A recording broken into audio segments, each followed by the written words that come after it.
Breaking news! The lights are on. The backstage goes silent. Something is about to happen in Philadelphia. This isn't luck. This isn't coincidence. It's strategy. It's vision. It's the signature of a man who has become the embodiment of boldness and rebuilds in the modern NFL, Howie Roseman. While other teams are still trying to figure out the game, he's already several moves ahead. And the truth, dear fan, is simple. The Eagles aren't just preparing to win, they're shaping themselves to dominate. Now tell me, straight from the heart, what grade would you give to the guy who's redesigning this franchise's future, piece by piece, contract by contract? Honestly, the least he deserves is a statue. Thank you for everything, Howie. The excitement is real. It's tangible. The city feels it. The fans are buzzing. And anyone who's lived through the past few decades knows this energy isn't normal. It's different. It's special. It's a sign that something massive is coming. Yes, the Super Bowl is on the horizon, and there isn't a single fan who doubts it. But before we talk about what lies ahead, let's start with the now, with the breaking news that just shook the halls of the Link. Right now, there's serious chatter swirling around the league.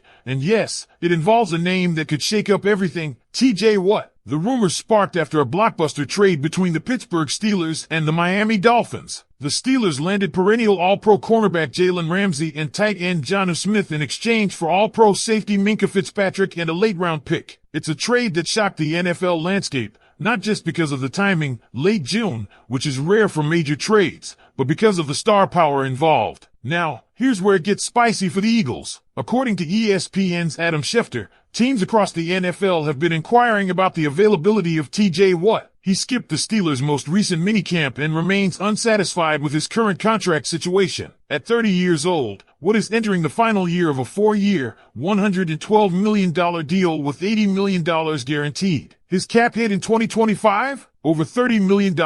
And when you line that up against the new market for edge rushers, where guys like Myles Garrett are now earning $40 million annually, it's easy to see why Watt is pushing for a pay bump. He's not just any pass rusher. He's arguably the second best edge rusher in the NFL, behind only Garrett. Watt brings pressure off the edge, but more importantly, he's elite against the run. He's a complete defensive weapon. 5 All-Pro seasons in the last 6 years tells you everything you need to know about what he brings to the field. So, where do the Eagles fit into all of this? Look, if there's a general manager in the NFL who's always lurking when a star player becomes available, it's Howie Roseman. We know the blueprint. Quarterback, offensive tackle, edge rusher. That's the core of how the Eagles build, and Roseman is always on the lookout for opportunities to improve those premium positions. He's pulled the trigger on big moves before, and nobody would be shocked if he did it again. But here's the reality. The Eagles don't need to trade for TJ Watt. The pass rush already features young talent with sky-high potential. Nolan Smith broke out last season with 6.5 sacks and added 4 more in the playoffs. He's looking like a future leader on defense. Jalen Carter is poised to become one of the best defensive tackles in football. They brought in Azeez Ojulari, productive when healthy, though that's been an issue, and Josh Uche,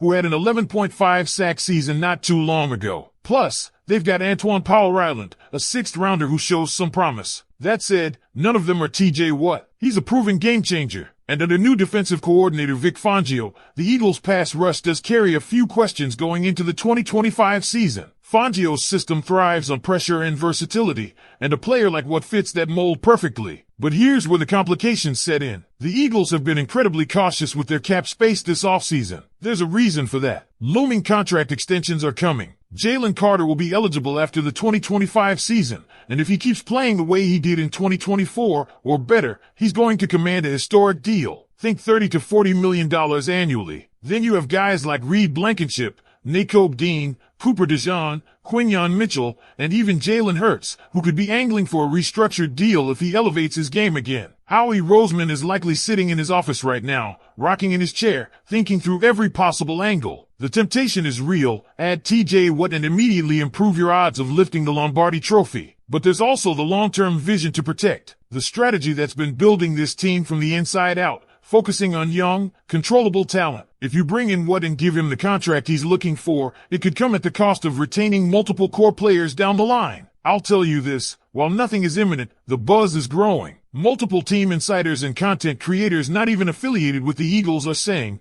watch out for Philadelphia. Every time a major name hits the market, the Eagles are in the conversation. That's just who Howie is. He was under Andy Reid back in the early 2000s, learning how to build from the trenches out. That's the philosophy he's lived by ever since. Find a quarterback, protect him, Go after the other team's quarterback, and what fits that philosophy like a glove. So now the big question, will Howie do it? The front office is evaluating every angle, and this wouldn't be the first time the Eagles shocked the league. Remember, it was just this past combine where insiders like Diana Rossini linked Philadelphia to Myles Garrett. Roseman didn't deny it. In fact, he said to the media, anytime we can improve our football team, we're going to explore that. And you better believe he meant it. But here's what I want to know from you. Should the Eagles go all in and make a move for TJ Watt? Would you mortgage future cap flexibility for a shot at another ring now? Or do you believe in the youth movement and the strategy that's already been building towards sustained success? If the Eagles were to make a move for TJ Watt, it wouldn't just be about the player. It would be a declaration, a message to the rest of the NFC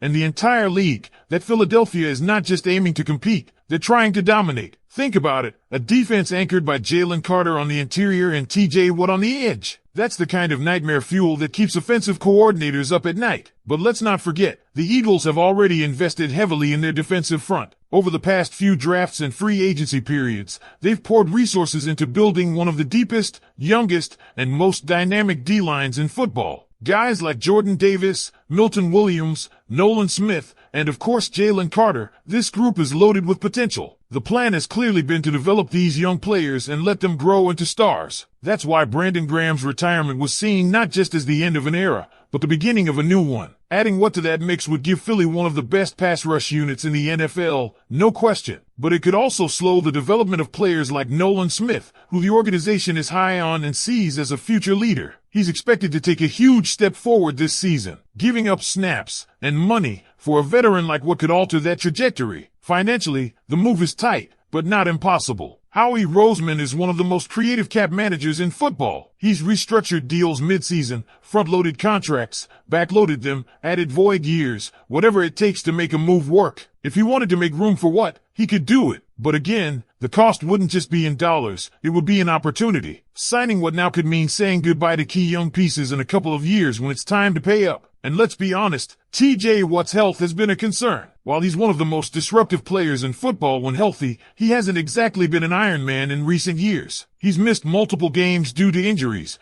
and at 30 years old, you have to consider whether his most dominant seasons are behind him. Giving him a deal that pushes him into his mid-30s at top-tier edge rusher money is a gamble, even if it's a gamble with potentially massive upside. There's also the locker room factor. Watt is a respected leader, a tone setter, and a relentless competitor. But bringing in a star with that kind of contract into a defense already trying to find its new identity post-Graham could create tension. This is now Jalen Carter's defense in the trenches. It's Jordan Davis's time to step up. Reed Blankenship and Nakobe Dean are stepping into leadership roles. Would Watt disrupt that dynamic, or would he elevate it? One thing's for sure, Vic Fangio would love to have him. His defensive schemes rely on disguise, versatility,